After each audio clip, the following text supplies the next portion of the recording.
I feel like I have to tell the story of my travel day because it's unbelievable. It's unbelievable for me to even tell it and think about how it happened. We get on the first flight. We board at like 9:40. I sit on the flight. Everything's great. We're supposed to land at like 12:40. And my next flight isn't until like 1:30 it starts boarding. So I'm like, plenty of time. And the cool part was, usually with Chicago, now I have flown Chicago multiple times, so I don't know, I've never experienced this, but apparently this is a regular happening at Chicago because they overbook flights. And instead of canceling it, they just keep it going. And if you get delayed, they don't care. Like, I've never met some savage ass people like I did at Chicago. Like, y'all a different fucking breed. So, but the cool part about Chicago is when you fly into a gate 9 times out of 10, you just have to walk across the hallway and your next flight's right there. So there's like no running to like different terminals.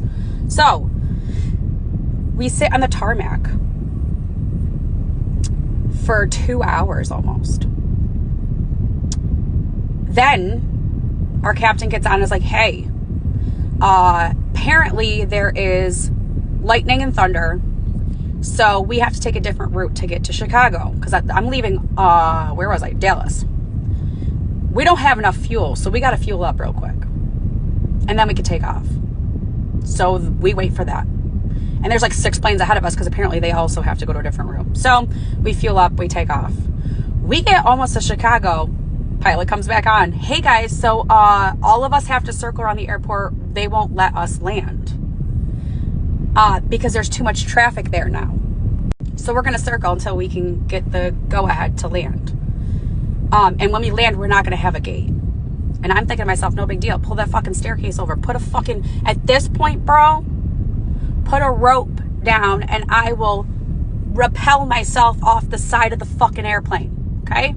You know what? Honestly, put my suitcase at the bottom. I'm nimble. I'll jump out the side of this fucking thing and land on my suitcase. My booty will bounce up for me or my titties will bounce up for me and I'm good to go. Like, that's where we're at this point. We circle. Our airplane runs out of fuel. To the point we have to make a fucking emergency landing in Iowa. Iowa! What the fuck? I'm sorry for anybody that follows me that's from Iowa. What the fuck is in Iowa? I had a plan to never visit Iowa. I don't even know where that is on the map. I still have to probably look. But I guess I can mark it off on the bucket list now. What is in Iowa? Meanwhile, I would like to reiterate the fact that this entire experience, they do not let us off the plane.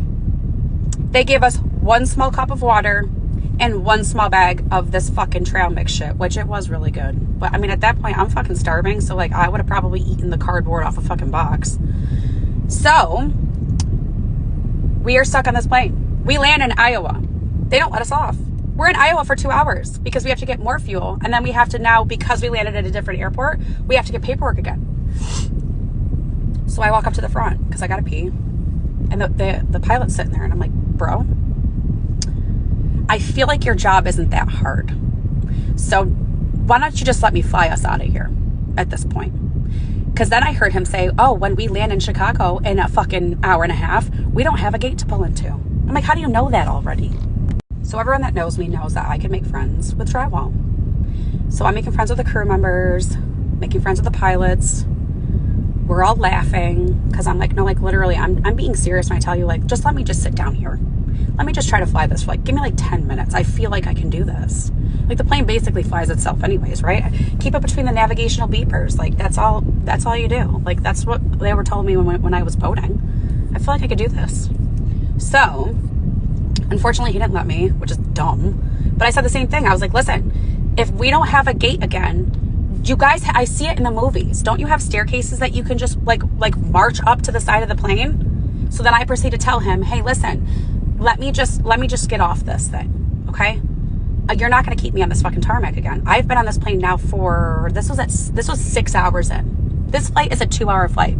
We are 6 hours in and they still have not fed us or give us water other than the original. Stick with me, people. We're only halfway.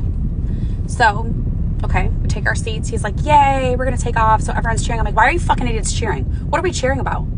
We are held captive on a fucking plane right now. I feel like that Nicolas Cage movie where we're all stuck in this plane. So then we take off. We get to Chicago. We're stuck on the tarmac because, again, we don't have a gate. And I'm like, dude, at this point now, I've already been rebooked. Not only have I missed my first connection, the rebooking, I missed the second one. And now I feel bad because there's people going overseas and now they've missed theirs. And it's not like they're like, hey, every hour we run an overseas flight to fucking Vienna. This poor woman can't even speak English. I'm trying to fucking help her talk to the stewardess. She doesn't know what to do. And I'm like, have you never dealt with anyone that speaks a different language? Like, get on Google Translate. What is happening here? So they're freaking out. We are on this plane now. This is the 8th hour. We finally pull up. I'm like, well, I might as well take my fucking time because now my flight, I have 2 hours until my next flight. And I'm like, that's okay. I'm cool, calm, and collective right now because I'm like about 20 times, I'd say, I like teared up because I was like, dude, I have no time off to myself. Again, anyone that's followed me forever knows that I pack my schedule. It's my own fault. I never take a day off to myself. And even if I do get one day off, it's spent laundry, cleaning, making social media videos. This is my own fault. I take responsibility for it. But I was like, I was going to get home at 4 o'clock in the afternoon. I was going to go to the gym. I was going to go grocery shopping, knowing that I have 3 back-to-back doubles I need to do. I was going to prepare. I was ready. I'm like, this is going to be such a glorious day. I'm going to get so much shit done. And when that happened, I was just like, you get anxious because I'm like, now, like, my time is so valuable. I can never get this day back. So I leisurely walk off. My flight's delayed now 2 hours. I'm like, okay, cool. So I'm like, all right, go get something to eat. I'm like, you're not going to freak out. Call my mom because she's like my ride or die. She's the only one that can calm me down. So I talk to her, calm down. Okay, cool. We go to customer service, all of us. They all tell us, fuck off, call to make your complaint. But this is weather related. What they failed to recognize is homegirl makes friends with everybody. So I made friends with the crew. It was not weather. It rained for 20 minutes. That was it. The FAA, which I'm probably going to get blocked now because of this, has, and this is not their fault. This is not their fault. They have a staffing shortage. Weird. That's what's going on around the entire world right now in every freaking aspect. They booked too many flights. There was no way for all of these planes to get in. And then the messages start coming. Your flight's delayed. Your flight's delayed. Your flight's delayed. So customer service tells us it's weather. No, it's not, because I confirmed it with the crew. Then, so of course, all of us are trying to call. No one's answering because they don't care. Then I start getting text messages about my flight being delayed because we have no crew. So their excuse for the weather was a complete fucking lie. And now I have text message proof saying, hey, it's because you don't have a crew. Because we're shorthanded. Well, the new law specifically states that if your flight is excessively delayed, or it has to do with the airline's crew issues, you are to get a refund. And they told us all no. So now I have to prepare myself to get on the phone and be like, hey, here's the screenshots to prove it's your fault. I'm going to need my money back for my flight, which I will not hold my breath for that. I will not.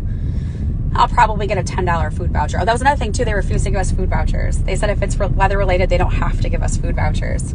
I was like, bro, you left us on a plane for 8 hours and gave us not even a full bag of chips. That shit was like the mini ones. You know what I'm talking about? So yeah, my flight got delayed and delayed and delayed. We had to pick crew members from other flights coming in one at a time because now, remember, they can only work a certain amount of time. So then they get timed out. Again, not their fault. So they had to put in the group message, because I also learned about all this shit, about how there's group message and they get way more money if they get called in. So people actually really do want to get, they do want to come in. So every time a new crew member, we need 4 crew members. The pilot was there with his co-pilot. They were ready to go. So we needed stewardess. Every time a new one came, we were like cheering for him and stuff like that. So yeah, homegirl got home at 2:30 in the morning.